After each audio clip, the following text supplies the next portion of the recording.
సరే వాక్యంలోకి వెళ్దాం. సరే యేసు వార్త ధ్యానిస్తున్నాం. మత్తయి సువార్త 16వ అధ్యాయం 23వ వచనం చదవండి ఎవరన్నా. సరే చదువుకుందాం, వినండి. అయితే ఆయన పేతురు వైపు తిరిగి, సాతానా, నా వెనుకకు పొమ్ము, నీవు నాకు అభ్యంతర కారణమై ఉన్నావు. నీవు మనుష్యుల సంగతులనే తలంచుచున్నావు కానీ దేవుని సంగతులను తలంపుకు ఉన్నావని పేతురుతో చెప్పాను. హల్లెలూయా. ఇక్కడ దేవుడు చెప్తున్న మాట ఏంటంటే, నీవు మనుష్యుల సంగతులనే తలంచుచున్నావు కానీ దేవుని సంగతులను తలంచట్లేదు అని చెప్తున్నాడు. ఈ మాట దేవుడు ఎలా చెప్తున్నాడు అంటే, కోపంతో, ఆవేశంతో, ఆక్రోషంతో చెప్తున్నాడు. ఎలాగంటే, ఏయ్ పేతురు, నువ్వు మనుష్యుల సంగతులను ఆలోచిస్తున్నావు కానీ దేవుని సంగతులని ఆలోచించట్లేదు అని చెప్తున్నాడు. ఇదే మాట ఇంకో దగ్గర ఎలా చెప్తాడంటే వినండి. ఫిలిప్పీలకు రాసిన పత్రిక, అపోస్తలుడైన పౌలు ఫిలిప్పీలకు రాసిన పత్రిక 2వ అధ్యాయం 21వ వచనం. అందరూ తమ సొంత కార్యములనే చూచుకొనుచున్నారు కానీ యేసుక్రీస్తు కార్యములు చూడరు అని చెప్తున్నాడు. ఇక్కడ ఎలా చెప్తున్నాడంటే, దేవుడు బాధపడుతూ చెప్తున్నాడు. ఏమనంటే, అందరూ తమ సొంత పనులే చూసుకుంటున్నారు తప్ప యేసుక్రీస్తు పనులు ఎవరు చూడట్లేదని చెప్పి బాధతో చెప్తున్నాడు. అక్కడేమో కోపంతో, ఆవేశంతో చెప్తున్నాడు, మీరందరూ మనుషుల పనులే చూసుకుంటున్నారు తప్ప దేవుని పనులు చూడట్లేదు అని చెప్తున్నాడు. ఇక్కడేమో బాధతో చెప్తున్నాడు, అందరూ తమ తమ సొంత పనులే చేసుకుంటున్నారు తప్ప యేసుక్రీస్తు పనులు ఎవరు చూడట్లేదు అని దేవుడు బాధతో చెప్తున్నాడు.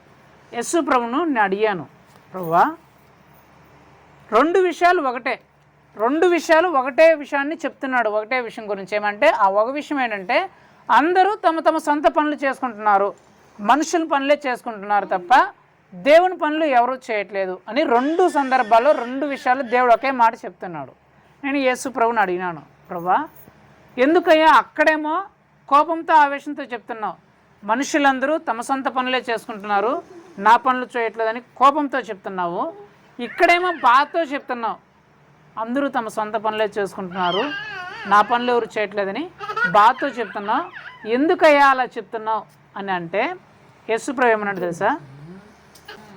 యేసు ప్రభును ఆ మాట అడిగితే, ఎందుకు ప్రభా అక్కడ కోపంలా చెప్తున్నావు, ఎందుకు ప్రభా ఇక్కడ బాధపడుతూ చెప్తున్నావు, ఎందుకు ప్రభా ఆ మాట చెప్తున్నావు అంటే, యేసు ప్రభు అన్న ఒకే ఒక మాట, నన్ను ఎవరూ పట్టించుకోవట్లేదురా.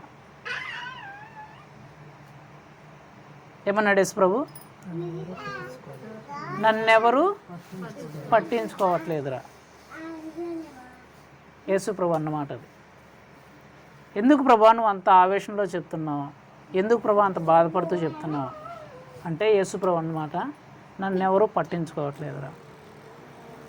అయితే ఏమైంది ప్రభు అంటే, నన్ను ఎవరూ పట్టించుకోవట్లేదు కదా, నేనైతే ఎవరిని పట్టించుకోనట్లు నేనేం వాళ్ళకి చేయలేదా, వాళ్ళ జీవితంలో నేనేం కార్యములు చేయలేదా, వాళ్ళకి స్వస్థతను నేను ఇవ్వలేదా, వాళ్ళ అనారోగ్యంతో ఉన్నప్పుడు నాకు ప్రార్థన చేసినప్పుడు నేను స్వస్థతను ఇవ్వలేదా, వాళ్ళకి ఆర్థిక అవసరాల్లో డబ్బులు అవసరమైనప్పుడు నేను వాళ్ళకి డబ్బులు ఇవ్వలేదా, వాళ్ళ కుటుంబంలో శ్రమలు వచ్చినప్పుడు వాళ్ళ కష్టాలు నేను తీర్చలేదా, వాళ్ళ పిల్లల విషయంలో ఇబ్బందులు వచ్చినప్పుడు ఆ ఇబ్బందులు నేను తీర్చలేదా, వాళ్ళ ఉద్యోగ విషయంలో, వాళ్ళ వ్యాపార విషయంలో, వాళ్ళ పొలం విషయంలో సమస్యలు వచ్చినప్పుడు ఆ సమస్యలు నేను తీర్చలేదా, వాళ్ళ కన్నీటితో దుఃఖంలో ఉన్న పరిస్థితుల్లో వాళ్ళ కన్నీరు నేను తొడవలేదా, వాళ్ళ సంతోషాన్ని నేను ఇవ్వలేదా, అన్నీ ఇచ్చాను కదా, స్వస్థతని ఇచ్చాను, ఆరోగ్యాన్ని ఇచ్చాను, ఆర్థిక అవసరాలు తీర్చాను, కష్టాలను తీర్చినాను, బాధలు తీర్చినాను, కన్నీటిని తీర్చి సంతోషించాను కదా, మరి ఎందుకు నన్ను పట్టించుకోవట్లేదు అని దేవుడు చెప్తున్నాడు. యేసుప్రభు అంటున్న మాట ఏంటి? నన్నెవరూ పట్టించుకోవట్లేదురా అని అంటున్నాడు. ఎవరు వాళ్ళు? ఎవరి గురించి చెప్తున్నాడు మాట? యేసుప్రభు స్వస్థత చేసింది ఎవరి జీవితంలో? బాధలు విడిపించింది, కష్టాలను విడిపించింది, మన పిల్లల బతుకులు బాగు చేసింది. ఎవరి జీవితంలో దేవుడు అవన్నీ చేశాడో వాళ్ళే పట్టించుకోలేదంట. యేసుప్రభు చెప్తున్న మాట అది. పేతురుతో చెప్తున్నాడు, నువ్వు మనుషుల సంగతుల్ని ఆలోచిస్తున్నావు తప్ప దేవుని సంగతులను అసలు పట్టించుకోవట్లేదు. ఫిలిప్పీలతో అందరితో చెప్తున్నాడు, ఆ సంఘం అంతటితో, మీరు మీ సొంత పనులే చూసుకుంటున్నారు తప్ప నా పనులు ఎవరు పట్టించుకోవట్లేదు, అసలు నా గురించి ఎవరు పట్టించుకోవట్లేదు. మనుషులందరూ వాళ్ళ సొంత పనులే చేసుకుంటున్నారంట. ఉద్యోగస్తులు ఉద్యోగం చేసుకుంటున్నారంట, కూలీ బియ్యాలు కూలీలు చేసుకుంటున్నారంట, పిల్లలు చదువుకుంటున్నారంట, స్కూల్ బియ్యాలు స్కూల్ పోతున్నారంట, చదువుకుంటున్నారంట, రకరకాల పనులు చేసేవాళ్ళు వాళ్ళ సొంత పనులే, మానవులు చేసే పనులే, వాళ్ళ సొంత పనులే చేసుకుంటున్నారు తప్ప అసలు యేసుక్రీస్తు పనులు ఎవరూ చేయట్లేదంట. అసలు యేసుక్రీస్తునే పట్టించుకోవట్లేదంట. అయితే ఆ యేసుక్రీస్తు పనులు ఏంటి? యేసుక్రీస్తు ఎందుకు బాధపడుతూ అంతగా చెప్తున్నాడు, నా పనులు ఎవరు పట్టించుకోవట్లేరా, నన్ను ఎవరు పట్టించుకోవట్లేరా అని అంటున్నాడు కదా. అసలు ఏంటి ఆ పనులు అనేది చాలా చాలా ఇంపార్టెంట్. యేసు ప్రభు యొక్క పనులు నువ్వు అసలు పట్టించుకుంటున్నావా, అసలు యేసుక్రీస్తుని నువ్వు పట్టించుకుంటున్నావా అని ఈ రాత్రి కాల సమయంలో నువ్వు తెలుసుకోవాలి. అలా తెలుసుకోవాలంటే అసలు యేసుక్రీస్తు యొక్క పనులు ఏంటో మీరు తెలుసుకోవాలి. ఈ రాత్రికాల సమయంలో యేసు ప్రభువారు ఎవరినైతే మీరు నన్ను పట్టించుకోవట్లేదు అని అంటున్నారో ఆ పనుల్లో రెండు పనుల గురించి దేవుడు మాట్లాడాలనుకుంటున్నాడు. హల్లెలూయా. ఎన్ని పనులు? రెండు పనులు. ఆ 2 పనుల్లో నువ్వు యేసుక్రీస్తు యొక్క ఆ 2 పనులు నువ్వు చేస్తున్నావా లేదా? చేస్తుంటే నువ్వు యేసుక్రీస్తుని పట్టించుకున్నట్లు, చేయకపోతే నువ్వు యేసుక్రీస్తును పట్టించుకున్నట్లు. నీ విషయంలో కూడా యేసు ప్రభు ఇదే మాట చెప్తున్నాడు, ఏమని? వాళ్ళు నన్ను పట్టించుకోవట్లేదురా. ఒకవేళ నేను ఆ 2 విషయాల్లో దేవుని పని చేయలేదనుకో, అప్పుడు యేసు ప్రభు నన్ను చూసామంటాడు, ఆ ప్రవీణ్ గారు నన్ను పట్టించుకోవట్లేదురా, ఆడి జీవితంలో నేను ఎన్నో చేశాను కదా, ఆ నన్ను పట్టించుకోలేదు. ఒకవేళ మీలో ఎవరైనా ఆ 2 పనులు చేయకుండా ఉంటే మిమ్మల్ని చూసి కూడా దేవుడు ఈ రాత్రికాల సమయంలో బాధపడుతూ ఆ మాట చెప్తాడేమని, ఈ వ్యక్తి నన్ను పట్టించుకోలేదురా అని చెప్తాడు. ఆ 2 విషయాలు ఏందో దేవుడు మాట్లాడతాడు, శ్రద్ధగా వినండి. ఈరోజు దేవుడు మనందరితో మాట్లాడుతున్న అంశం ఏంటంటే, నీవు నన్ను పట్టించుకుంటున్నావా? చెప్పండి. మరి నేనా? మిమ్మల్ని మీరు చెప్పుకోండి. నేను యేసయ్యను పట్టించుకుంటున్నానా? అది సరే. యేసు ప్రభు యొక్క కార్యములు చాలా ఉన్నాయి, 2 కార్యములు, 2 విషయాలు, మెయిన్ విషయాలు ఆ 2 విషయాల్లో నువ్వు యేసు ప్రభుని పట్టించుకుంటున్నావా లేదో చూద్దాం. మొట్టమొదటి విషయం మార్కు సువార్త 16వ అధ్యాయం 15వ వచనం చదవండి ఎవరైనా. నేను చదువుతాను, మీరు వినండి. మత్తయి సువార్త 16వ అధ్యాయం 15వ వచనం. మీరు సర్వలోకమునకు వెళ్ళి సర్వ సృష్టికి సువార్తను ప్రకటించుడి. యేసు ప్రభువు బాధపడుతున్నా, చింతిస్తున్నా, ఎంతో దుఃఖపెడుతున్న ఒక విషయం ఏంటంటే, మీరు సర్వ సృష్టికి వెళ్ళి సర్వజనులకు సువార్తను ప్రకటించండి అని చెప్తుంటే, యేసు ప్రభు బాధపడుతున్న విషయం ఏంటంటే, ఎవరు సువార్తను ప్రకటించట్లేదంట. యేసు ప్రభు మొట్టమొదటిగా బాధపడుతున్న అంశం, ఆయన పని ఏంటంటే, ఆయన చెప్పిన పని ఏంటంటే, మీరు వెళ్ళి నా సువార్తను అందరికీ ప్రకటించండి అని చెప్తే, అందరూ తమ సొంత పనులు చేసుకుంటున్నారంట. ఉద్యోగాలు చేసేవాళ్ళు ఉద్యోగాలు, ఆవులు గొల్లుకాడు పోయేవాళ్ళు ఆవులు గొల్లుకాడు పోతున్నారంట, స్కూల్కు కాలేజీకి వెళ్ళేవాళ్ళు స్కూల్కు కాలేజీకి వెళ్తున్నారు, పనులు పోయేవాళ్ళు పనులకు వెళ్తున్నారు తప్ప ఎవ్వరూ సువార్తను ప్రకటించట్లేదంట. అందరూ తమ సొంత పనులే చేసుకుంటున్నారు తప్ప ఈ యేసు ప్రభు యొక్క పని ఎవరూ చేయట్లేదని చెప్పేసి యేసు ప్రభు బాధపడుతున్నాడు. నేను అందరి జీవితంలో అన్నీ చేశాను కదా, కానీ నా పని ఎవరూ చేయట్లేదు. ఆ పని ఏంటంటే సువార్త. యేసుక్రీస్తు గురించి ఇతరులకు చెప్పే ఆ మాటల్ని ఎవరు చేయట్లేదంట, ఎవరు పట్టించుకోవట్లేదంట. దాని గురించే యేసుక్రీస్తు కోసం వేరే వాళ్ళకి చెప్దాము, వేరే వాళ్ళకి ప్రకటిద్దాము, దేవుని మాటలు చెప్దాము, వారిని కూడా దేవుని వైపు నడిపిద్దాము అనే ఆ పనే ఎవరు పట్టించుకోవట్లేదంట. అందరూ ఈరోజు ఏం చేద్దాము, ఎంత సంపాదిద్దాము, ఎక్కడికి వెళ్దాము, ఎంత చదువుకుందాము అని ఈ విషయాల్లో వాళ్ళ సొంత విషయాల్లో ఉంటున్నారు తప్ప యేసుక్రీస్తు యొక్క సువార్తను ప్రకటించే వాళ్ళు ఎవరూ లేరంట. యేసు ప్రభు చెప్తున్నాడు, ఎంతోమంది ఉన్నారు కదా, ఎంతోమంది జీవితంలో ఎన్నో అద్భుతాలు చేశాను కదా, ప్రతి ఒక్క కుటుంబంలో నేను వేల కొలది లక్షల కొద్ది అద్భుతాలు ప్రతిరోజు నేను చేస్తున్నాను కదా, మరి నా కోసం ఎంతమందిని నడిపించారు, ఎంతమందికి సువార్త చెప్పారు, ఎంతమందికి దేవుని మార్గాన్ని బోధించారని చెప్పేసి దేవుడు బాధపడుతున్నాడు. బైబిల్లో 4 వ్యక్తులు ఉన్నారు, మీరేం చదవద్దండి కానీ నేను చెప్తాను, మీకు త్వరగా అర్థమైపోతుంది. బైబిల్లో నయమాను అనే వ్యక్తి ఉన్నాడు. ఆ నయమాను అనే వ్యక్తి ఎవరంటే సిరియా దేశానికి సైన్యాధిపతి, యుద్ధంలో బహు ఆరుతేరినవాడు.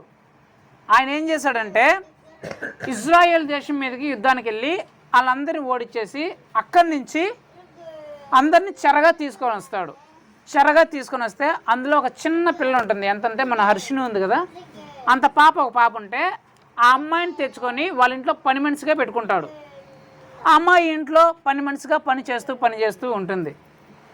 ఈ నయమాను బహు యుద్ధశీరుడు, బాగా యుద్ధాలు తెలిసిన వాడు, సైన్యాధిపతి, ఎలాంటి శత్రువునైనా చంపేసేవాడు. అయితే ఈ నయమానుకున్న సమస్య ఏంటంటే ఇతను కుష్టి రోగం. ఏంటి? కుష్టు రోగం. ఇలాంటి కుష్టి రోగం ఆ నయమానుకు ఉంది. ఈ చిన్న పాప ఏం చేసిందంటే, ఈ చిన్న పాప ఆ చెరగా తీసుకురాబడిన ఆ చిన్న పాప ఏం చేసిందంటే వాళ్ళ నయమాను యొక్క భార్య దగ్గరికి వెళ్ళి, అమ్మ మా సంఘంలో కూడా ఇలాంటి కుష్ఠరోగులు చాలామంది ఉన్నారమ్మా, అలాంటి కుష్ఠరోగులను మా చర్చికి తీసుకుని వస్తే మా పాస్టర్ గారు వాళ్ళకి ప్రార్థన చేస్తే ఎంతోమంది కుష్ఠరోగులు బాగైపోయినట్లు నేను చూసినానమ్మా కల్లారా అని ఈ చిన్న పిల్ల అక్కడ పని చేస్తున్న చోట ఆ యజమానురాలకు చెప్పింది. వెంటనే యజమానురాలు ఏం చేసిందంటే ఆ విషయం నయమానుకు చెప్పింది, వాళ్ళ భర్తకు చెప్పింది. ఇలా చెప్పిందంటే ఆ నయమాను ఆ సంఘానికి వెళ్ళినాడు. ఆ యెరూషలేం ప్రాంతానికి వెళ్ళి అక్కడ ఎలీషా పాస్టర్ గారు ఉంటే ఆ ఎలీషా పాస్టర్ దగ్గరికి పోయి ప్రార్థన చేయించుకున్నాడు. ప్రార్థన చేయించుకున్న తర్వాత ఆ ఎలీషా ప్రార్థన వల్ల దేవుడు కనికరం చూపించి ఆ నయమాను యొక్క కుష్టి రోగం బాగా అయిపోతుంది. దేవుని స్తుతిస్తూ అతను వెళ్ళిపోతాడు. మొదటి సంఘటన. రెండో సంఘటన ఏంటంటే యేసు ప్రభు వారు సమరయ స్త్రీ దగ్గరికి వచ్చి సమరయ స్త్రీ యొక్క పాపం అంతటిని ఆ సమరయ స్త్రీకి బయలుపరిచి తన పాపిష్టి జీవితాన్ని నుంచి విడుదలిస్తాడు. అప్పటి వరకు 5 కుటుంబాలని చెడు చేసిన ఆ స్త్రీ 6వ కుటుంబం మీద కూడా పడితే యేసు ప్రభు వచ్చి ఆ స్త్రీతో మాట్లాడి జీవజలాన్ని నీకు ఇస్తానని చెప్పి ఆ స్త్రీ యొక్క పాపపు బ్రతుకు నుంచి ఆ స్త్రీని విడిపిస్తాడు. విడిపించగానే ఈ స్త్రీ ఏం చేస్తుందంటే వెంటనే ఆ ఊర్లోకి పోయి ఆ ఊర్లో వాళ్ళందరికీ యేసు ప్రభు దగ్గరికి పిలుచుకొని వచ్చేస్తుంది. రండి, యేసు ప్రభు నా పాపిష్టి జీవితాన్ని మార్చినాడు, మీ జీవితాలను కూడా మీ పాపిష్టి జీవితాలను కూడా మారుస్తాడని చెప్పేసి ఆ ఊరి వాళ్ళందరికీ పోయి చెప్తే ఆ ఊరి వాళ్ళందరూ యేసు ప్రభు దగ్గరికి వచ్చేస్తారు. రెండోది. మూడోది వచ్చి ఒక గుడ్డివాడు త్రోవ ప్రక్కన ఉంటాడు. గుడ్డివాడు త్రోవ ప్రక్కన ఉంటే యేసు ప్రభు ఆ మార్గంగా వెళ్తుంటే గుడ్డివాడు యేసు ప్రభుని పిలుస్తాడు. ప్రభువా నా మీద కనికరం చూపించు, నా మీద కనికరం చూపించంటే యేసు ప్రభు ఆ గుడ్డివాడి దగ్గరికి వెళ్ళి నీకేం కావాలంటే నాకు కళ్ళు కావాలి ప్రభు, ఎప్పటి నుంచో కళ్ళు లేవు అని చెప్తాడు. యేసు ప్రభు బురద తీసుకొని ఆ గుడ్డివాడి కళ్ళు మీద రాసి నువ్వు వెళ్ళి కడుక్కో అని చెప్తాడు. కడుక్కున్న తర్వాత ఆ గుడ్డివాడికి కళ్ళు వస్తాయి. కళ్ళు వచ్చిన తర్వాత యేసు ప్రభు దగ్గరికి వస్తాడు. యేసు ప్రభు దగ్గరకు వచ్చిన తర్వాత ఆ గుడ్డివాడితో యేసు ప్రభు ఏం చెప్తాడంటే ఈ విషయం నువ్వు ఎవరికి చెప్పొద్దు, నువ్వు సైలెంట్గా ఇంటికి వెళ్ళిపో అంటాడు. అయితే ఆ గుడ్డివాడు ఏం చేస్తాడంటే ఆ విషయాన్ని ఆ ప్రాంతం అంతా ప్రకటించేస్తాడు. యేసు ప్రభు ఇలా ముట్టాడు, నాకు కళ్ళు వచ్చినాయి, ఎన్నో సంవత్సరాలుగా నాకు చూపు లేని వాడిని నాకు చూపు వచ్చిందని చెప్పేసి చెప్తాడు. అలాగే పేతురు యోహాను శిష్యులను కూడా చెరసాల్లో వేచి వాళ్ళు సువార్త చెప్తున్నారని చెప్పేసి ఆ అన్యజనులందరూ పరిచయులు శాస్త్రులు వాళ్ళందరూ యేసు ప్రభుని పట్టుకొని చెరసాల్లో వేయించేసి చితగ్గొట్టేసి వాళ్ళని చితగ్గొట్టి జైలు నుంచి విడుదల చేసేటప్పుడు ఒక మాట చెప్తారు, ఏమంటే మీరు ఇక ఎప్పుడు కానీ యేసుక్రీస్తు మాట చెప్పకూడదు, ఆ నామాన్ని ప్రకటించకూడదు, ఎక్కడ యేసుక్రీస్తు సువార్తను చేయకూడదు అని వాళ్ళకి చెప్పి, అలా కానీ మీరు ఏమైనా ఎప్పుడైనా చేస్తే ఈసారి మిమ్మల్ని చంపేస్తామని చెప్తారు. అయితే ఈ శిష్యులు ఏం చేస్తారంటే ఆ జైల్లో నుంచి బయటకు రావడం ఆలస్యము, వెంటనే ఆ ఇంటింటికి వెళ్ళి సువార్త చెప్తున్నారంట. అంతవరకు జైల్లో వాళ్ళు ఆ మాట చెప్పనంత వరకు పోయి ఊర్లో సువార్త చెప్పేవాళ్ళు. కానీ ఎప్పుడైతే మీరు ఇంకా యేసు ప్రభు నామాన్ని ఎప్పుడైనా చెప్తే, సువార్త ప్రకటిస్తే మిమ్మల్ని చంపేస్తామని చెప్పారో, వీళ్ళు ఏం చేశారంటే ఆ రోజు నుంచి ప్రతి ఇంటికి పోయి సువార్త చెప్పారంట. 4 వ్యక్తులను చెప్పాను. ఒక ఆయనేమో చిన్న పాప, ఒక ఆయనేమో స్త్రీ, పాపిష్టి పనులు చేసిన స్త్రీ, ఇంకో ఆయనేమో గుడ్డివాడు, ఇంకో వాళ్ళేమో శిష్యులు. వీళ్ళందరినీ 4 దగ్గర పోయి నన్ను అడిగా, ఏమ్మా, చిన్న పాపను అడిగా, ఆత్మలో పోయి అడిగా, ఏమ్మా నువ్వు శత్రు దేశంలోకి వచ్చి ఇదేదో పని చేసుకుంటున్నావు కదా, వాళ్ళు శత్రువులు కదా, అలాంటి శత్రువులు నిన్ను పన్ను మనుషులు పెట్టి నిన్ను ఎంత బాధ పెడుతున్నారని తెలిసి కూడా ఆడేదో కష్టం వచ్చింది, ఆడికి ఏదో రోగం వచ్చిందని చెప్తే నువ్వెందుకమ్మా పోయి చెప్పావు అని ఆ పాపను అడిగా. సమరయ స్త్రీ దగ్గరకు వచ్చి, ఏమ్మా నువ్వు ఇంత పాపిష్టి బ్రతుకులు చేస్తావు, యేసు ప్రభు నిన్ను విడిపించినాడు, సరే నువ్వు ఊర్లో వాళ్ళందరికీ ఎందుకు చెప్పినావమ్మా? ఊర్లో వాళ్ళందరికీ చెప్తే నీ పాపిష్టి బ్రతుకు ఇలాంటిదని ఊర్లో వాళ్ళందరికీ చెప్తే నీకు అవమానం కదా, నువ్వు సైలెంట్గా ఇంటికి వెళ్ళిపోవచ్చు కదా, నాకెందుకు వచ్చిందిలే, నా బ్రతుకు మారింది కదా, సైలెంట్గా ఇంటికి పోవచ్చు కదా అని సమరయ స్త్రీని అడిగా. అలాగే గుడ్డివాడిని కూడా అడిగా, ఏమయ్యా పెద్దాయనా, నీకు యేసు ప్రభు కళ్ళు కావాలన్నావు, నీకు కళ్ళు ఇచ్చాడు, కళ్ళు ఇచ్చినాడు, నువ్వు హాయిగా చూసుకుంటా ఇంటికి వెళ్ళిపోయి నీ కుటుంబంతో హాయిగా గడపచ్చు కదా, ఎందుకు యేసు ప్రభు వద్దంటున్నా ఊరూరా వెళ్ళి ప్రకటించావు అని గుడ్డివాడిని అడిగా. పేతురు వాళ్ళ యోహాను కూడా అడిగా, పాస్టర్ గారండి మిమ్మల్ని అంతగా కొడుతుంటే, అంతగా హింసిస్తుంటే, అంతగా కొరడాలతో కొట్టి మిమ్మల్ని గాయపరుస్తుంటే, ఇంకోసారి సువార్త చెప్తే మిమ్మల్ని చంపేస్తామని హెచ్చరిస్తుంటే మీరు గమ్మున ఎందుకు వచ్చిందిలే, మా ప్రాణాలకు ముప్పు, మమ్మల్ని చంపేస్తారు, మా కుటుంబాలు చంపేస్తారు, సరేలే ఇంకెక్కడ ఎప్పుడైనా చేసుకుందామని సువార్త అని సైలెంట్గా ఇంటికి వెళ్ళిపోకుండా ఎందుకయ్యా మీరు ఇంటింటికి వెళ్ళి సువార్త ప్రకటించినారు అని ఈ 4 అడిగితే ఈ 4 చెప్పిన ఆన్సర్ ఒకటే ఒకటి. ఆ 4 ఆన్సర్ ఏం ఆన్సర్ చెప్పారు తెలుసా? మేము చెప్పకుండా ఉండలేకపోయామని చెప్పారంట. హల్లెలూయా. ఏం చెప్పారు వాళ్ళు? యేసుక్రీస్తు చేసిన ఆ అద్భుతాలను మేము చెప్పకుండా ఉండలేకపోయామయ్యా. ఆ చిన్నది చెప్తుంది, వాళ్ళు నా శత్రువులే కావచ్చు, వాళ్ళు నన్ను ఇక్కడ బాగా ఇబ్బంది పెడుతుండొచ్చు, కానీ యేసు ప్రభు మా సంఘంలో ఎన్ని అద్భుతాలు చేశారో అవి నేను కళ్ళారా చూసి నేను అలాంటి సమయం పరిస్థితి వచ్చినప్పుడు చెప్పకుండా ఉండలేకపోయాను అని చెప్తుందంట. ఆ సమరయ స్త్రీ అంటుంది, యేసుక్రీస్తు నా పాపిష్టి జీవితాన్ని మార్చినాడు, నా ఈ చెడు జీవితాన్ని మార్చినాడు. అలాగ మా ఊర్లో ఎంతోమంది ఆ చెడు పనులలో, ఆ చెడు అలవాట్లో బ్రతుకుతున్న వాళ్ళు ఎంతోమంది ఉన్నారు.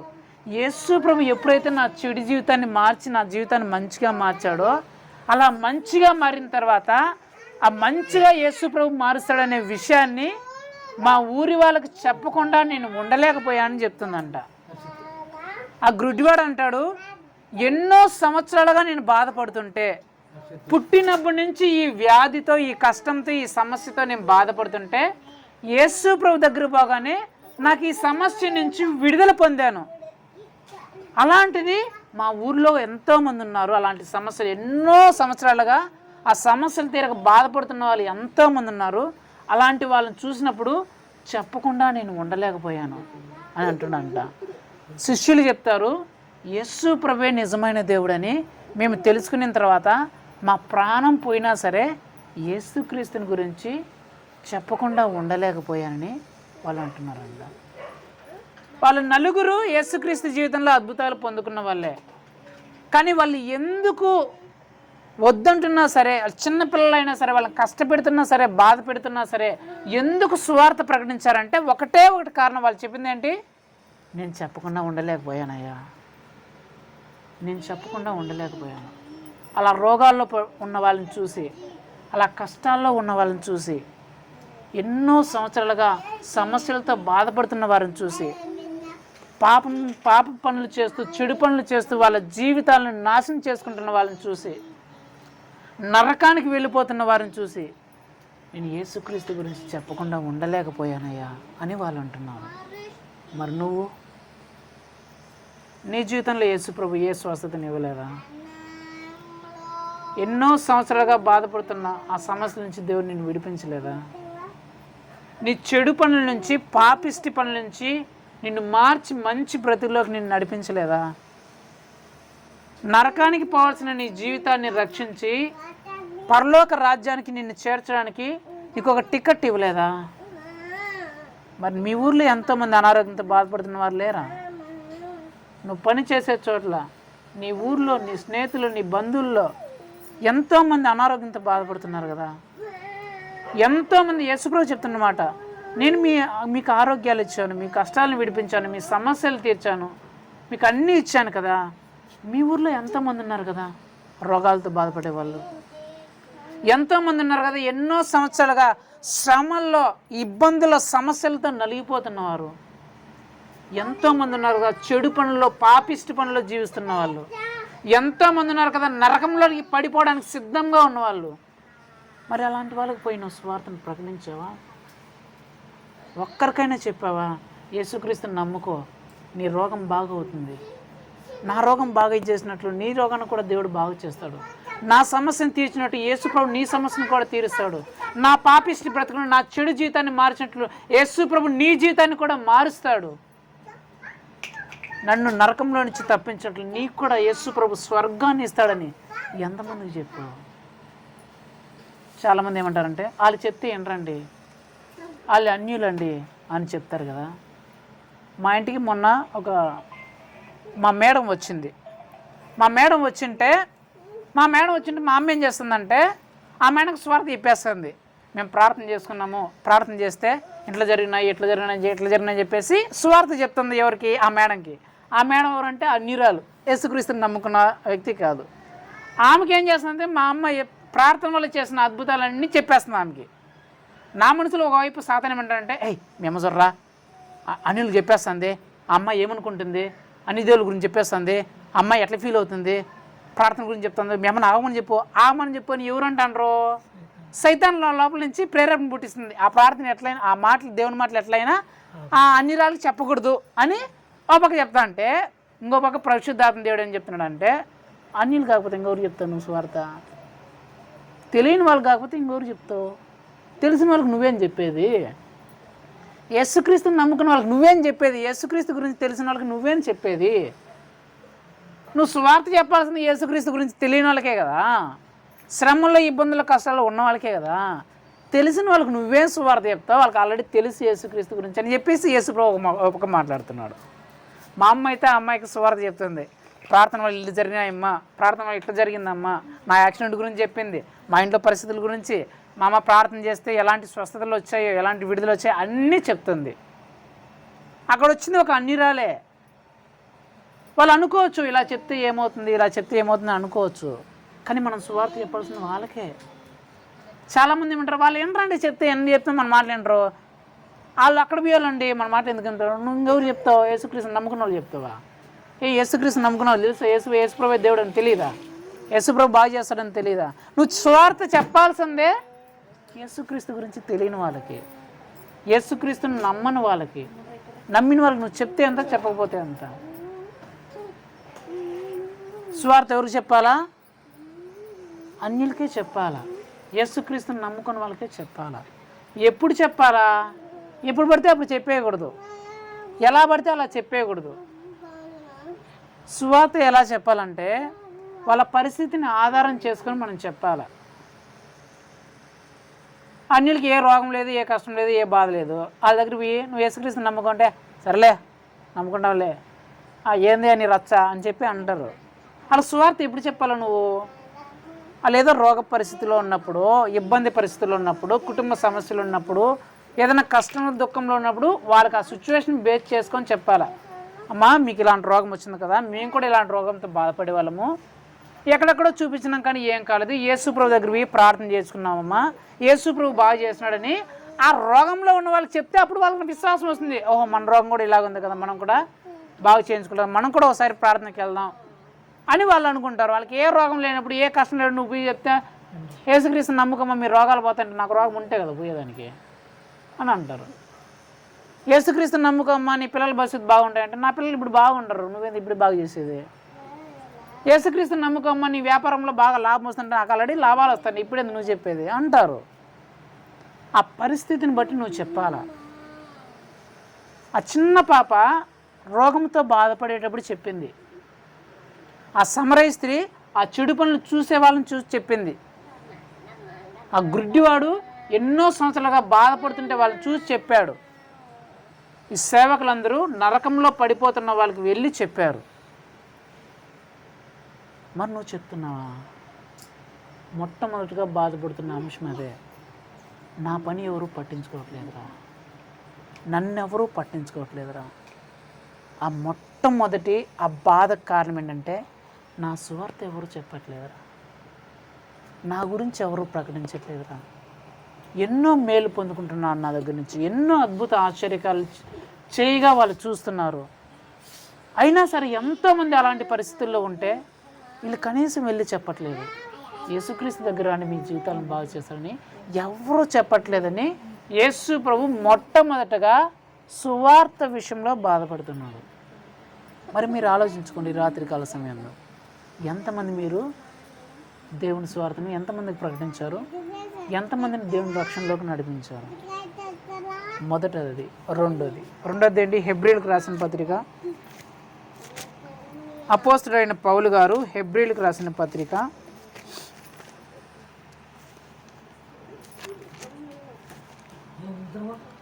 10వ అధ్యాయం 24వ వచనం నేను చదువుతాను, మీరు వినండి. హెబ్రీలకు రాసిన పత్రిక 10వ అధ్యాయం 24వ వచనం. కొందరు మానుకొనుచున్నట్టుగా సమాజముగా కూడుట మానక ఒకనినొకడు హెచ్చరించుచు ఆ దినము సమీపించుట మీరు చూచిన కొలది మరి ఎక్కువగా అలాగు చేయుడి. యేసు ప్రభు చెప్తున్న మాట ఏంటంటే కొందరు మానుకొనుచున్నట్టుగా సమాజముగా కూడుట మానకండి. యేసు ప్రభు రెండో విషయంలో, ఆయన పని విషయంలో బాధపడుతున్న, నన్ను పట్టించుకోవట్లేదు అని చెప్తున్న అంశం ఏంటంటే కొందరు సమాజముగా కూడుట మానేశారంట. ఏం చేశారు? ఏం మానేసినారు? సమాజముగా కూడుట మానేశారు. ఎందుకు ప్రభా నువ్వు బాధపడుతున్నావు అంటే వాళ్ళు సమాజంగా కూట మానుకుంటేసినారా అని దేవుడు బాధపడుతున్నాడు. మనము సమాజంగా ఎక్కడెక్కడ కూడతాం చెప్పండి? ఇలా కుటుంబాలుగా ఎక్కడెక్కడ కూడతాం? రెండు చోట్లు. అదేంటి చెప్పండి? ఒకటి ఆదివారం చర్చి రోజు, 2 కుటుంబ ప్రార్థన రోజు. ఒకటేమో చర్చ్, ఒకటేమో కుటుంబ ప్రార్థన. ఈ 2 విషయాల్లోనూ మనము సమాజంగా కూడతాం. కొంత సమాజం అంటే కొంత జనం కలిసేని. యేసు ప్రభు చెప్తున్న బాధపడుతున్న మరొక విషయము, దుఃఖిస్తున్న విషయం ఏంటంటే వాళ్ళు సమాజంగా కూడటం మానేశారా. మన భాష చెప్పంటే వాళ్ళు చర్చికి రావడం మానేశారా, కుటుంబ ప్రార్థనకు రావడం మానేశారా అని చెప్పి బాధపడుతున్నారు. రెండోదిగా ఏం బాధపడుతున్నాడు? వాళ్ళ సమాజంగా కూడుకుంటాం మానేశారా వాళ్ళ సొంత పనుల కోసం. ఆవులు మేపుకోవాలని, గొర్రెలు మేపుకోవాలని, పొలం పనులు చూసుకోవాలని, ఉద్యోగాల పనులు చేసుకోవాలని, ఏ ఫంక్షన్లు ఉన్నాయని, పార్టీలు ఉన్నాయని, బంధువులు ఉన్నారని, వాళ్ళు పిలిచారు వీళ్ళు పిలిచారని చర్చికి రావడం మానేశారా, ఆదివారం ప్రార్థనకు రావడం మానేశారా అని చెప్పేసి బాధపడుతున్నాడంట యేసయ్య. నన్ను ఒక విషయం అడగనివ్వండి, శనివారం ప్రార్థన ఎక్కడ? కుటుంబ ప్రార్థన ఎంతమంది వచ్చినారు? గ్రూప్లో పెట్టినామా లేదా? విషయం తెలుసా లేదా? శనివారం ప్రార్థన ఉంటుంది తెలుసా లేదా? 7 గంటలకి మెసేజ్ గ్రూప్లో వెళ్ళింది, 7:30కి ప్రార్థన ఉంటుంది అని. 7 గంటలకి మెసేజ్ పెట్టాను, 7 గంటలకి వర్షం జోరును స్టార్ట్ అయింది. టైం 7:20 అయిపోతుంది. ప్రార్థన ఏమో 7:30 కానీ గ్రూప్లో పెట్టేసినాను. అయ్యో 7:20 అయిపోతుంది, వర్షం పడిపోతుంది, కానీ విశ్వాసులందరూ వచ్చేసి ఉంటారు 7:30కి, ప్రార్థన స్టార్ట్ అయిపోతుందేమో, లేకపోతే ఎలా అని చెప్పేసి కనీసం మనం ఇప్పుడు బయలుదేరితే 7:45 కన్నా వెళ్తాము. వాళ్ళు ప్రార్థన స్టార్టింగ్ ప్రార్థన పాటలు పాడుతుంటారు, ఆ పాటల కన్నా నేను చేరుకోవచ్చని అంత జోరున వర్షం పడుతున్నా, అంత చీకటిగా ఉన్నా సరే నేను బండి ఎత్తుకొని అక్కడ వర్షములోనే తడుచుకుంటూ వచ్చేసినాను ఇంటికి. ఇంటికి వచ్చేసరికి 7:45 7:45 అయింది. చూస్తే ఇంటి దగ్గర నేనేమనుకున్నాను, పాటలు పాడుతుంటారు ప్రార్థన చేస్తున్నాను అనుకుంటే ఒక్కరు కూడా లేరు ఇంట్లో. సరే ఇంట్లో లేరు, ఏమన్నా రాలేదేమో చూద్దాం, 8 గంటలకన్నా వస్తారు కదా అని 8 గంటలకు వరకు చూస్తే 8 గంటలకు కూడా ఒక్కరు కూడా రాలేదు. 8:15 అయిపోయింది, 8:20 అయిపోయింది, ఎవరు రాలేదు. నేను అనుకున్నాను, ఇది ప్రార్థన అంటే ఇంట్రెస్ట్ లేదా, ప్రార్థన అంటే నిర్లక్ష్యమా? కొందరిలో ఉన్న ఇంకొక లక్షణం ఏంటంటే, దాని దరిద్రమైన లక్ష్యం అంటారో లేకపోతే ఇంకేమైనా లక్ష్యం అంటారో నాకు తెలియదు, కానీ ప్రతిరోజు ఈ ఇంట్లో కుటుంబ ప్రార్థన ఉంటుందనే విషయం తెలుసు, ఎవరెవరి ఇంట్లో ఏ వారం ఉంటుందో. కొందరు ఏం చేస్తారంటే ఫోన్ చేసి ఈరోజు కుటుంబ ప్రార్థన ఉంటుందా అని అడుగుతారు. మనం ఏమైనా వేరే పక్కనూరులో ఉన్నామా? వీటి నుంచి ఒక 10 అడుగులు వేస్తే ఇంటికి వచ్చేస్తాం కదా కుటుంబ ప్రార్థన జరిగేది. అక్కడికి రావచ్చు కదా, అక్కడికి వచ్చి కుటుంబ ప్రార్థన ఉంటే అక్కడ కుటుంబ ప్రార్థనలో కూర్చోవచ్చు కదా. ఏం ఫోన్ చేసి కుటుంబ ప్రార్థన ఉందా అని కనుక్కోవడం ఎందుకు? అంటే ఫోన్ చేసి కుటుంబ ప్రార్థన ఉందని చెప్తేనే కుటుంబ ప్రార్థన రావాలి, లేకపోతే కుటుంబ ప్రార్థన రాకూడదా? మేము ఎలా ఎదురు చూస్తాం, వీళ్ళు కుటుంబ ప్రార్థనకు వస్తారు ఖచ్చితంగానే ఎదురు చూస్తాం. చాలామంది ఏమనుకుంటారు, కుటుంబ ప్రార్థన లేకపోతే చాలు మంచిది అని చాలామంది అంటారు. మిమ్మల్ని గురించి చెప్పట్లేదు, అనుకునే వాళ్ళ గురించి చెప్తున్నా. ఈరోజు కుటుంబ ప్రార్థన లేకపోతే హాయిగా సీరియల్ చూసుకోవచ్చు, పక్కన వాళ్ళతో ముచ్చట్లు పెట్టుకోవచ్చు, ఆ ఇరుపురు వాళ్ళతో ముచ్చట్లు పెట్టుకోవచ్చు అనే విషయంలో చాలామంది ఉన్నారు. ఈ విషయం నేను చాలాసార్లు గమనించినాను. కొందరైతే మేము వెళ్ళి బలవంతంగా ప్రార్థన చేస్తున్నామంటే అప్పటికప్పుడు సిద్ధపడి చాపలు వేసుకొని కూర్చుంటారు తప్ప, వాళ్ళ కుటుంబ ప్రార్థన చేసి వాళ్ళని చూసినప్పుడు అలా ప్రార్థించడం అసలు ఈ కుటుంబ ప్రార్థన అంటే ఇంట్రెస్ట్ ఉందా, మనం ఏమైనా బలవంతం పెడుతున్నామా అన్నట్టుగా ఉంటుంది. అసలు కుటుంబ ప్రార్థన అంటే ఆసక్తి ఉండాలి. ఎప్పుడెప్పుడు ప్రార్థన చేయించుకుందాం, మా ఇంట్లో దేవుని సన్నిధి వస్తుంది, దేవుడు వస్తాడు అనే ఆసక్తి ఉండాలి. కొందరికి మేము వెళ్ళి పిలిచి రండి మా అని పిలిచినా కూడా కొందరు రారు. వాళ్ళ పనులు వాళ్ళు సీరియల్ చూసుకునే వాళ్ళు, పక్కన వాళ్ళతో మాట్లాడుకుంటే తినేవాళ్ళు తింటూ ఉంటారు, ఏం చేసుకునే వాళ్ళు చేసుకుంటూ ఉంటారు. కొందరైతే ఆదివారం చర్చ్ అంటే ఇంకా ఎన్నో షాకులు, ఎన్నో రీజన్లు వచ్చేస్తాయి. ఆదివారం రోజే అన్నీ వచ్చేస్తాయి, అన్ని పండగలు, అన్ని పబ్బాలు అన్నీ వచ్చేస్తాయి ఆదివారం రావాలంటే. ఏమో నువ్వు ఆదివారం ఎందుకు వెళ్ళిపోయినావు చర్చిలో నుంచి? పాప అసలు చర్చికి వచ్చి చర్చ్ అయిపోయిన తర్వాత బయట పోకూడదు తెలిసే తెలీదా? ఆదివారము దేవుని సన్నిధి చాలా ఇంపార్టెంట్. దేవుని సన్నిధిని విడిచిపెట్టి దేనికోసమైతే నువ్వు వెళ్తావో దాన్ని తీసి పడేస్తాడంట దేవుడు. చాలా జాగ్రత్తగా ఉండాలి దేవుని సన్నిధి విషయంలో. అబ్రహాము బాగా ఇస్సాకు 100 సంవత్సరాల తర్వాత బిడ్డ పుడితే బాగా ప్రేమించాడంట. ప్రపంచంలో ఉన్న వాటి అన్నిటికంటే ఇస్సాకునే ప్రేమించాడంట అబ్రహాం ఎక్కువగా. యేసుప్రభు ఏమనుకున్నా తెలుసా, ఈ అబ్రహాము ఇస్సాకును నాకంటే ఎక్కువ ప్రేమిస్తున్నాడేమో, నాకంటే ఎక్కువ ఇస్సాకేమని చెప్పేసి అబ్రహాం ఏమన్నాడు, ఇస్సాకుని బలి ఇచ్చేయని చెప్పేశాడంట. ఎందుకు? నాకంటే ఎక్కువ ఇస్సాకును ప్రేమిస్తున్నాడేమని చెప్పేసి కొడుకునే బలి ఇచ్చేయమన్నాడంట. బైబిల్లో ఇంకా వ్యక్తి ఉంటాడు, వాడు తన ప్రాణాన్ని సంతోషంగా చూసుకోవాలని చెప్పేసి, నా ప్రాణాన్ని సుఖంగా చూసుకోవాలని చెప్పేసి దేవుని పక్కన పెట్టేసి నేను డబ్బులు సంపాదిస్తాను, ఆస్తులు సంపాదిస్తానని చెప్పేసి దేవుని పట్టించుకోకుండా డబ్బులు సంపాదించడాన్ని, ఆస్తులు సంపాదించుకున్నాడంట ప్రాణాన్ని సుఖంగా చూసుకోవడానికి. మస్తుగా డబ్బులు సంపాదించుకున్నాడు. రేపటి నుంచి ఈ ప్రాణాన్ని, ఈ డబ్బులు ఎంజాయ్ చేస్తాను, ఈ డబ్బులతో ఎంజాయ్ చేస్తాను, నాకు హాయిగా డబ్బులు దొరికింది, ఇంకా రేపటి నుంచి ఇంకా ఎంజాయ్ చేస్తాను అనుకుంటా అంటే రాత్రి దేవుడు కల్లో ప్రత్యక్షమయ్యి, ఓరి పిచ్చోడా, నన్ను పక్కన పెట్టేసి నువ్వు డబ్బులు సంపాదించుకుంటున్నావు కదా, ఈరోజు రాత్రే నీ ప్రాణం నేను తీసుకొని పోతున్నారా, రేపు నువ్వు సంపాదించిన డబ్బులు ఏమవుతుంది అంటున్నావు అంట. అబ్రహాం ఏమో దేవుని కంటే ఎక్కువగా కుమారుని ప్రేమిస్తున్నాడు అని చెప్పేసి కుమారుని బలి ఇచ్చేయమన్నాడు. ఆ వ్యక్తి ఏమో దేవుని కంటే ఎక్కువగా దేవునికి కంటే ఎక్కువ డబ్బుకి ప్రిఫరెన్స్ ఇస్తున్నాడు అని చెప్పి డబ్బుని అతని ప్రాణాన్ని తీయేసినాడు. నిజంగా జరిగిన సంఘటన చెప్పానా? పక్క ఊర్లో నేను సువార్తకి వెళ్ళాను. భర్త లేడు, విధవరాలు ఉంది, వాళ్ళ కొడుకున్నాడు. ఆమె యేసు ప్రభు బాగా నమ్ముకునింది, బాగా ప్రార్థన చేసేది. బాగా ప్రార్థన చేసినప్పుడు దేవుడు విధవరాలని చెప్పేసి ఒకంటరిగా అని చెప్పేసి బాగా ప్రార్థన చేసి దేవుడు బాగా ఆశీర్వదించినాడు. ఆమె అడిగిందంట యేసుప్రభుని, ప్రభువా నాకు ఒక ఆవుని ఇవ్వయ్యా, ఆవునిస్తే ఆవుని మేపుకొని నేను జీవిస్తాను, బ్రతుకుతాను అని చెప్పిందంట. అరే నా బిడ్డ కదా, అడిగింది కదా అని చెప్పేసి దేవుడు ఆవునిచ్చినాడు. ఆమెకి మంచి ఆవునిస్తే చక్కగా పాలిస్తుంది. మరుసటి రోజు ఆదివారం వచ్చి ఆమె సాక్ష్యం చెప్పింది, యేసుప్రభు నాకు ఆవునిచ్చినాడు, దేవుని స్తోత్రం, మంచి ఆవునిచ్చినాడు అని చెప్పింది. ఆ మరుసటి వారం రాలా. ఆ తర్వాత మరుసటి వారం మళ్ళీ చర్చికి వచ్చింది. ఆ తర్వాత 2 వారాలు రాలా. కొన్ని రోజులు చూసగా నెలకోసారి 2 నెలలకు ఒకసారి రావడం మొదలుపెట్టింది.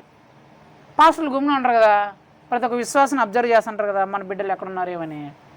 ఏందబ్బా ఏమా బాగా చర్చికి వచ్చేది, బాగా ప్రార్థన చేస్తే ఒకప్పుడు, ఇప్పుడు ఏంటి అసలు చర్చికే రావట్లేదు, ఎప్పుడో ఒకసారి వస్తుంది, ఏం జరిగిందో, అసలు ఏమన్నా కుటుంబ సమస్యలేమో అని చెప్పేసి పాస్టర్ గారు ఒకరోజు అదే పనిగా పోయినాడంట. పోయి నేను పాస్టర్ గారు పోయి అడిగినాను, నేనే అడిగినాను, అమ్మా ఏమ్మా నువ్వు ఒకప్పుడు బాగా చర్చికి వస్తావంటి, బాగా వస్తావంటివి కదా, ఇప్పుడు ఏమమ్మా అసలు నువ్వు చర్చికే సక్రమంగా రావట్లేదు, ఏమైంది అని అడిగితే, ఏం చెప్పమంటాలే బాబు, ఆవును పట్టుకున్నా కదా, ఆవుకు గడ్డి కోసుకురావాలా, ఆవులు మేపాలా, పస్తే ఎట్లా కట్టేస్తాను చెప్పు, అందుకని ఆవును చూసుకోవడానికి మాకు టైం చాలట్లేదు, గడ్డి కోసుకురావాలా, పాలు పిండుకోవాలా, ఆవును మేపుకోవాలా, చర్చికి వచ్చేస్తే ఆవును ఊరు చూసుకుంటారు, గడ్డి ఎట్లా అని చెప్పేసి నేను చర్చికి రావటం లేదు, ఎప్పుడో కుదిరినప్పుడో చర్చికి వస్తాండా అని చెప్పిందంట. అట్లా చేయకూడదమ్మా, దేవుని సన్నిధిలో దేవుని సన్నిధి ఇంపార్టెంట్ అమ్మా, ఆవు కదమ్మా నీకు దేవుడు కదా అంటే, ఏం చేస్తాం బాబు నా పరిస్థితి అది, ఇంకా ఆవు గడ్డి వేయకపోతే ఆవు పాలెట్టిస్తుంది అని చెప్పింది ఆ విశ్వాసాలు. సరే అమ్మ మేము కూడా ఏం చేయలేక సరే అని ప్రార్థన చేసి, మా వీలైతే రామ్మ చర్చికి దేవుని సన్నిధి విడిచిపెట్టదని చెప్పేసి వచ్చేసినాం. అది జరిగిన మరుసటి వారము ఏమైందంటే ఆమె చర్చిలోకి వచ్చి బోర్ని ఏడుస్తుంది. ఏమైందమ్మా అంటే ఆ వారంలో ఆవుకు ఏదో బాగలేదంట.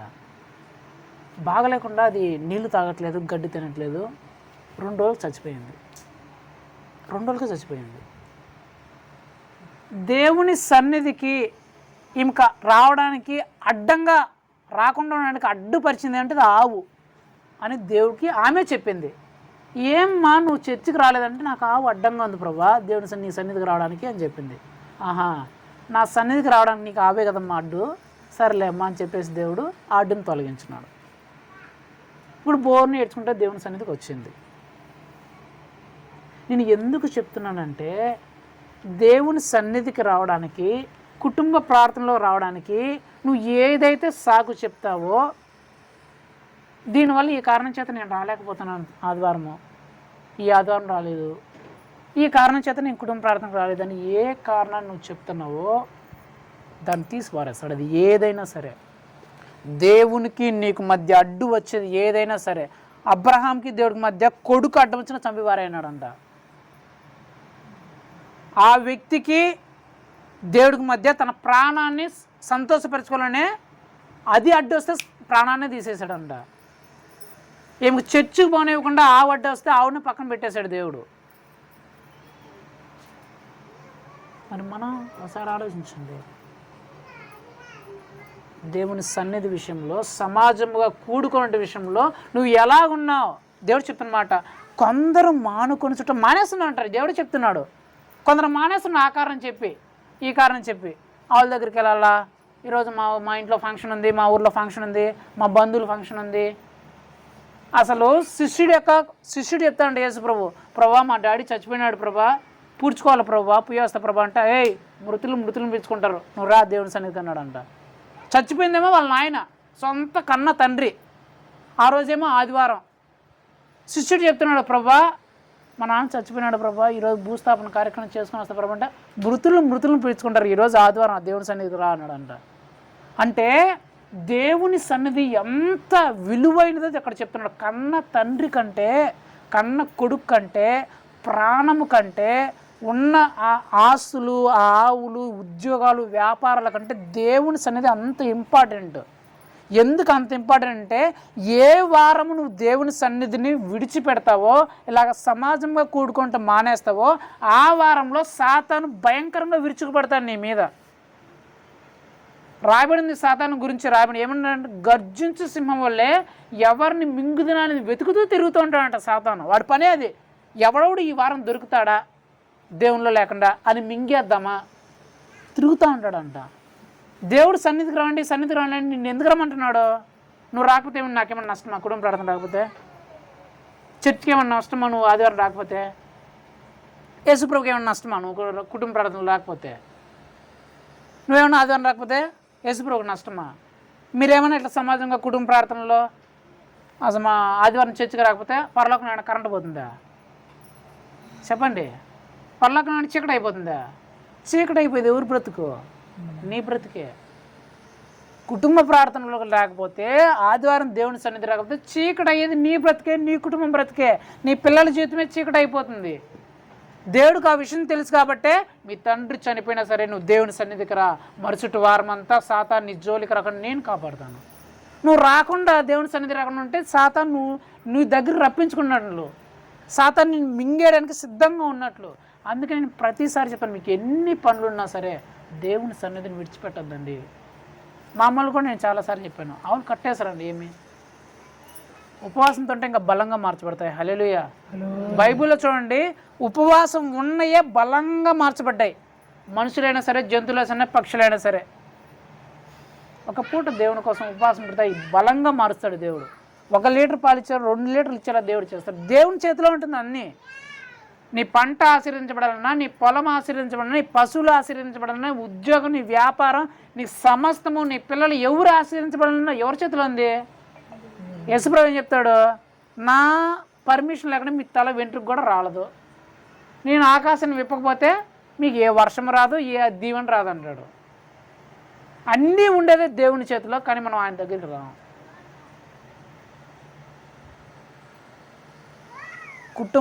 అక్కడ రాయబడిన మాట, సమాజముగా కొందరు మానేస్తున్నారంట.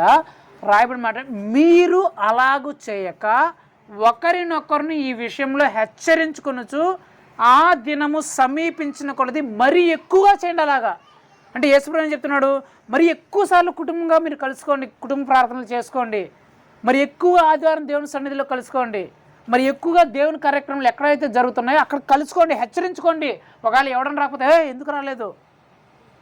దేవుని సన్నిధి విడిచిపెడితే ఎట్లా సాతాను చొరబడతాడు, నీ కుటుంబంలో, నీ పిల్లల జీవితంలో సాతాను చొరబడతాడు, శ్రమలు పాలవుతావు అనే హెచ్చరించుకోవాలంట. సమాజంగా కూడా నువ్వు మానేయద్దు. మరి నీ పరిస్థితి ఏందో ఒకసారి ఆలోచించుకో.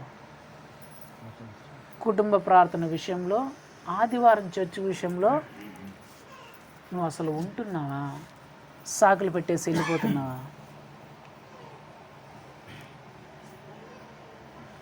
దేవుడు నీ విషయంలో ఏమైనా బాధపడుతున్నావు? ఈ విషయంలో ఒకసారి ఆలోచించు. సమాజముగా కూడుకుంటా వీళ్ళు మానేశారా? సమాజంగా కూడుకుంటా ఆపేశారా? వీళ్ళు బలవంత పెట్టాల్సి వస్తుంది, అడుక్కోవాల్సి వస్తుంది. ప్రార్థనకి రండి అమ్మా అని అడుక్కోవాల్సి వస్తుంది. ఆదివారం చర్చికి రండి అమ్మా అని వేడుకోవాల్సి వస్తుంది, బ్రతిమలాడుకోవాల్సి వస్తుంది. అట్లా వేడుకున్నా సరే, బ్రతిమలాడుకున్నా తప్ప వీళ్ళు కుటుంబ ప్రార్థనకు రావట్లేదురా, ఆదివారం చర్చికి రావట్లేదురా అని దేవుడు ఎంతో బాధపడుతున్నాడన్న. మరి నువ్వేమన్నా బాధ పెడుతున్నావా? ఒకసారి ఆలోచించుకో. 2 విషయాల్లో, స్వార్థ చెప్పే విషయంలో, కుటుంబ ప్రార్థన విషయంలో, ఆదివారం చర్చికి విషయంలో. నేను రత్నం ఒక మాట అక్కడ కానుక వేస్తుంటే నీ కానుక ఎదురు తీసుకోమో అని చెప్పిన. నువ్వు చర్చిలో నిలబడకపోతే నీ కానుక దేవుడి కోసంలో తీసుకోమో, నీ కానుక అసలు అంగీకరించడం నువ్వు వేసినా కూడా అని చెప్పిన. దేవుడికి నీ డబ్బులు అవసరం లే. ఎవడికి కావాలి నీ డబ్బులు? దేవుని సన్నిధిలో నిలబడకుండా నువ్వు ఆడ 1000 రూపాయలు వేసిన, 1,00,000 రూపాయలు వేసిన, దేవుడు నీకు అసలు వద్దంటాడు. నాకు నీ కానుక ఎవడికి కావాలా? నీ డబ్బులు ఎవడికి కావాలా? చాలామంది ఏమనుకుంటారు, మేము వచ్చేసి 10 నిమిషాలు కూర్చొని కానుకేసి ప్రభా మా కష్టాలు చూసి తెలుసు ప్రభా మేము వెళ్తున్న ప్రభాని ప్రార్థన చేసుకుంటే దేవుడు అంగీకరిస్తాడు? అంగీకరించడు అసలు. నీ కానుక కోసమా, నీ డబ్బుల కోసమా దేవుడు చర్చకు రమ్మంటుంది నిన్ను? ఆయనకు డబ్బులు లేకనా? ఈ ప్రపంచంలో అంటే బంగారం అంతా డబ్బులు అంతా ఎవరు? ఆయనయే. ఒక 10 రూపాయలు కానుక వేసి వెళ్ళిపోతాము, యేసు ప్రభు మమ్మల్ని అంగీకరించేస్తే అసలు నువ్వు వేస్ట్. అది నువ్వు కానుక వేయకపోయినా పర్లేదు, డబ్బు లేకపోయినా పర్లేదు, నువ్వు దేవుని సన్నిధిలో కూర్చోవాలనేది దేవుని కోరిక, దేవుని మాటలు వినాలనేది. చాలామందికి అది ఎవరు నేర్పించినారో, 10 రూపాయలు కానుక వేసి వెళ్ళిపోతే చాలు దేవుడు మమ్మల్ని అంగీకరిస్తే అస్సలు అంగీకరించడు. నువ్వు వచ్చినా ఒకటే రాకపోయినా ఒకటే అనేది దేవుని దృష్టిలో. నువ్వు చర్చికి కుటుంబ ప్రార్థనలు ఉన్నావంటే స్టార్ట్ అయిన నుంచి ఎండింగ్ వరకు నువ్వు ఉండాలా దేవుని సన్నిధిలో. ఒకవేళ మీరు బలవంతం మీరు రాలేరా, రావద్దండి, వెళ్ళిపోండి, నష్టం దేవుడికి ఏం నష్టం లేదు, నష్టం అంతా మీకే. మరి ఈ 2 విషయాల్లో దేవుడు పనుల విషయంలో మీరు ఎలా ఉన్నారో మిమ్మల్ని మీరు పరీక్షించుకోండి. దేవుడు బాధపడదు. ఒక దగ్గరేమో చాలా కోపంతో ఆవేశంతో పట్టరాని ఆవేశంతో చెప్తున్నాడు, అందరూ మీ పనులు సొంత పనులే చేసుకుంటున్నారా, అసలు నా పనులు ఏమీ పట్టించుకోవట్లేదు అన్నాడు. అంటే ఇంకొక దగ్గరేమో అందరూ వాళ్ళ పనులే చేసుకుంటున్నారా, నా పనులు ఎవరూ పట్టించుకోవట్లేదు. మీకు ఇంకో విషయం చెప్పానా, 3 వారాల నుంచి ప్రతి కుటుంబ ప్రార్థనలోనూ ఆదివారంలోనూ దేవుడు ఇదే మాట చెప్తున్నాడు. సువార్తను ప్రకటించండి, ప్రార్థన చేయండి, ప్రార్థనలో కలుసుకోండి. మీరు ఏ కుటుంబ ప్రార్థనలైనా చూడండి, మా నాన్నగారు చెప్పిన వాక్యంలో అయినా కావచ్చు, నేను చెప్పిన వాక్యంలో అయినా కావచ్చు, చర్చిలో పాస్టర్లు గారు చెప్పిన వాక్యంలో కావచ్చు, మా నాన్న పంచుకున్న వాక్యంలో, ఏ వాక్యంలో అయినా 3 వారాల నుంచి గమనిస్తున్నా దేవుడు మాట్లాడుతున్న మాట అదే, నా సువార్తను ప్రకటించండి రా, ప్రార్థనలో బాగుండండి రా అని. ఒక విషయాన్ని పదే ఎప్పుడు చెప్తారు? నువ్వు స్కూల్కి పోరా, నువ్వు స్కూల్కి పోను ఎప్పుడు చెప్తారు?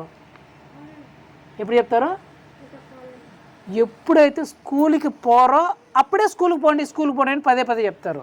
యేసు ప్రభు గత 3 వారాల నుంచి ఇదే మాటను ప్రతిసారి చెప్తున్నా అంటే దాని అర్థం ఏంటి? మనం అది చేయట్లేదని. మనం చేయట్లేదు కాబట్టి దేవుడు ఆ మాట చెప్తున్నాడు. నా సువార్తను ప్రకటించండి రా, ప్రార్థనలో ఉండండి రా, ఆదివారం చర్చికి రండి రా అని దేవుడు చెప్తున్నాడు. మరి ఈ రాత్రికాల సమయంలో నువ్వు ఆలోచించుకో, దేవుని నువ్వు కూడా దుఃఖపెడుతున్నావా? నువ్వు కూడా నీ సొంత కార్యముల కోసం యేసుక్రీస్తు కార్యం చూడట్లేదా? ఆలోచించి రాత్రికాల సమయంలో ఇతరులకు సువార్త చెప్పే విషయంలో నువ్వేం చేస్తున్నావు? కుటుంబ ప్రార్థన విషయంలో, ఆదివారం చర్చి విషయంలో నువ్వు ఎలా ఉన్నావు? నువ్వు కూడా దేవుణ్ణి దుఃఖపెడుతున్నావా? నువ్వు కూడా దేవుని బాధ పెడుతున్నావా? లేకపోతే ప్రభువా ఎలాంటి వారికైనా ప్రభా నేను సువార్త చెప్తున్నానయ్యా, మా ఊరిలో, మా స్నేహితుల్లో, మా బంధువుల్లో, నేను పనిచేస్తున్న చోట్ల, నా స్కూల్లో, కాలేజీలో మేము కూడా సువార్త ప్రకటిస్తున్నామయ్యా, ప్రతి కుటుంబ ప్రార్థనలో మేము కలుసుకుంటున్నామయ్యా, ప్రతి ఆదివారం మేము చర్చికి వస్తున్నామయ్యా అని నువ్వు కూడా అలాంటి తీర్మానం తీసుకుంటున్నావా? ఈ రాత్రికాల సమయమందు నిన్ను నువ్వు పరీక్షించుకోవాల్సిన విషయం. ఎందుకంటే నువ్వు బాధపడుతుంది ప్రవీణ్ కాదు, ఎవరిని? దేవుడు. నీ కన్నీటిని తుడిచిన దేవుణ్ణి, నిన్ను స్వస్థపరిచిన దేవుణ్ణి, నీ ఘోరమైన ఏడ్పుని సంతోషంగా మార్చిన దేవుణ్ణి. ఇక నా జీవితంలో అద్భుతమే చూడలేనేమో, నా బతికి ఇంతేనేమో అనుకుంటున్నా, నీ జీవితంలో గొప్ప ఆశ్చర్యకార్యములు చేసిన దేవుణ్ణి నువ్వు బాధ పెడుతున్నావు. ఈ రాత్రికాల సమయం దేవుడు బాధపడుతూ ఆ మాట చెప్తున్నాడు. అందరూ తమ సొంత పనులే చేసుకుంటున్నారా, నా పని ఎవరు చేయట్లేదు. మరి ఈ రోజు నుంచి నువ్వు దేవుని పని చేస్తావా?